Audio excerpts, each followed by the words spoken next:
किसी ने बहुत खूबसूरत सी बात कही है कि फ़र्क इससे बिल्कुल नहीं पड़ता कि लोग आपको तोड़ना चाहते हैं, फ़र्क इससे पड़ता है कि आप क्या चाहते हैं।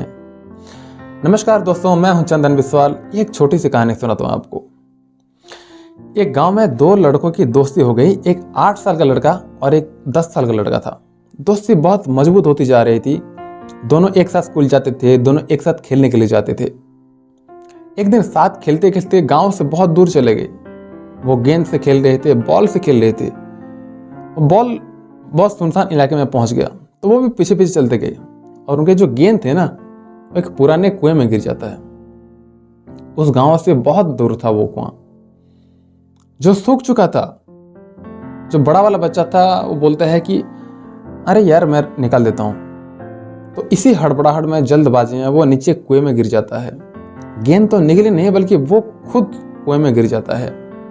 छोटा वाला बच्चा था, वो उसका हाथ पैर फूल गए। वो बहुत चिंतित करने लग गया। घर वाले बहुत मारेंगे, बहुत डांटेंगे, उसकी जान चली जाएगी, वो बच नहीं पाएगा, क्या हो गया, ऐसे नेगेटिव थिंकिंग बहुत सोच रहा था। वो अंदर से बच्चा चिल्ला रहा था बचाओ बचाओ, और ये लड़का बाहर से चिल्ला रहा था बचाओ बचाओ, लेकिन उनको कोई सुनने वाला नहीं था क्योंकि वो बहुत दूर थे। गाँव से दूर दूर तक कोई भी नहीं दिख रहा था।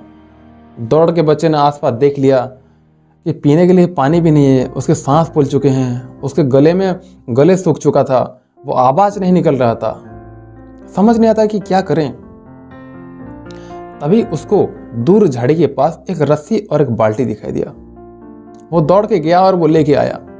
उसने रस्सी और बाल्टी बांधी और कुएं में फेंक दिया और उस 10 साल के लड़के को कहा कि तुम आ जाओ इसको पकड़ के, मैं तुम्हें खींच लेता हूं। लड़का कहते पागल हो गया क्या, तू भी नीचे गिर जाएगा, ये नहीं हो सकता। उस 8 साल के लड़के ने कहा कि तुम बस इसको पकड़ लो, मैं खींच लूंगा।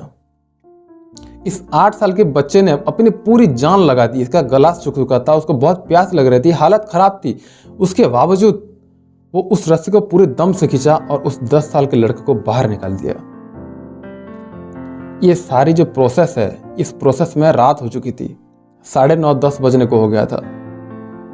दोनों बच्चे डरते डरते गांव की तरफ जाने लग गए। जब गांव में पहुंचे तो चौपाल लगी हुई थी, बहुत भीड़ इकट्ठा हो गई थी। दोनों के मम्मी पापा जो थे वो रो रहे थे। गांव वालों कह रहे थे नहीं, बच्चे मिल जाएंगे। गांव वालों ने ढूंढ लिया लेकिन बच्चे नहीं मिले। तो सब परेशान थे दोनों बच्चे के लिए। इन दोनों बच्चों को जब गांव में आते हुए देखा लोगों ने तो बड़े खुश हुए, वाह दोनों बच्चे आ गए। दोनों बच्चे से पूछने लग गए कि आप कहाँ गए थे। इन दोनों बच्चों को समझ में नहीं आ रहा था कि क्या कहें।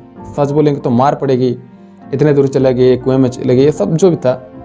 झूठ बोलेंगे तो क्या बहाना मारे, दिमाग काम नहीं कर रहा था, ऐसे हालत खराब थे दिन भर से। तो दोनों ने सच बोल दिया। छोटा वाला ने कह दिया कि बड़ा वाला भैया नीचे में गिर गए थे कुआं में, तो उसको मैं रस्सी और बाल्टी से खींच लिया। और जैसे ये बात बोला तो लोग हंसने लगे कि तू पागल हो क्या, तुमसे ये बाल्टी पानी खींचा नहीं जा सकता और तुम इस 10 साल का लड़के को तुम बाहर कैसे निकाल दिए। लोग उल्टा उनको मजाक उड़ाने लगे। तभी गांव के जो सरपंच थे, सबसे बुजुर्ग व्यक्ति, उनको कहा कि नहीं, ये दोनों लड़के सच बोल रहे हैं। इनके वाकई में उस 10 साल के लड़के को बाहर निकाल दिया खींच के। और इसके 2 कारण हैं। पहली बात तो इसके पास कोई चारा नहीं बता था, कोई ऑप्शन नहीं था।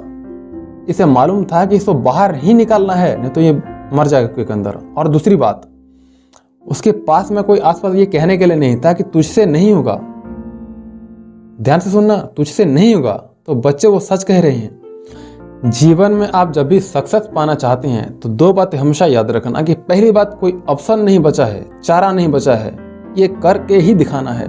और दूसरी बात, जब आसपास के लोग अगर कुछ कहने लग गए ना कि तुमसे नहीं होगा, तो प्लीज बहरे बन जाना।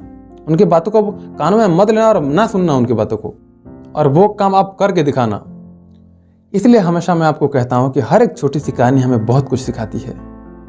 अगर आपको कहानी अच्छा लगा तो याद रखिए, हर सोमवार और हर शुक्रवार शाम 7 बजे एक नई कहानी के साथ। So thank you very much for staying with me till the end of the video, and if you want to watch this kind of video, so please give it a thumbs up on this video and subscribe this channel. Bye bye.